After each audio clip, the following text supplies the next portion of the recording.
So I just finished reading the latest updates to the Mighty Guides and Surinder Lall's excellent response and an article on when quantifying risk, making it real and tangible. Loved it. He touched on some great points in the article. You know, he brought it real from a media perspective, where he talked about the Sony attack from a few years ago and how it fundamentally changed their business, which is absolutely correct. I love his ideas on putting maturity models together and how organizations don't, especially as a CISO, you don't get to come in and replace everything as soon as you get there. You tend to have to work with what you have. I like to think of CISOs as lemonade makers, right? They have to take the lemons that they're given and actually make something good out of it. The challenge becomes, though, is how do you start thinking forward ahead and say, well, where should I be positioning my assets better? Because it's about maturity and putting a framework in place that makes sense, but it's also about understanding and tying to the business context in order to make those priorities that the CISO tends to have to deal with very applicable to the business. So for example, in the Sony case, what they could have been looking at was a maturity model which says how good are we or how secure are we in certain areas. Or they could have said, well, you know what, the reality is the things that matter most to us as a business are the digital assets that we actually produce, the movies, the content that we actually have. No CISO that I've ever met, and I've talked to hundreds over the years and worked with a number of great ones, and they never had the ability to start with a blank slate, right? Not possible. Businesses today exist, right? Security needs to enable the business, not disable the business and kind of retool from scratch.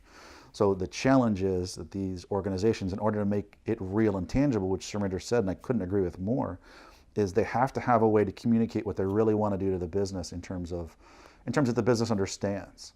And what I've seen is I've seen a lot of organizations try different things. I've seen them try maturity models. I've seen them try risk registers and matrices, red, yellow, greens. And I always struggle with that. There's a struggle because what does a red really mean? Or what does a score of 3 out of 5 actually mean?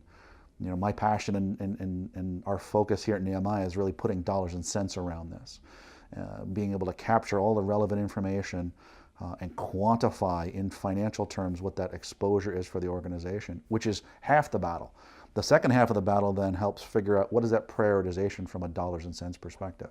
Because I think when we turn the conversation from red, yellow, green, or high, medium, or low, or just generic scoring into here's an investment you make in security to enable the business to do more, you fundamentally change that conversation. You not only make it real and tangible, you make it actionable at the business level. And that's really what we as an industry need to strive toward. We need to stop worrying about the technical components of cyber at the executive level, and we need to communicate our risk at an executive level in a way that the executives understand. Otherwise, we're never going to cross that chasm. We're never going to get to the point where cyber is viewed as a business enabler. And so you'll always hear us here at Nehemiah talking about things where how do you prioritize risk on dollars and cents, and how do you take disparate information from a variety of different data sources, amalgamate and analyze and actuate that in a way that it gives me the ability to make decisions, right?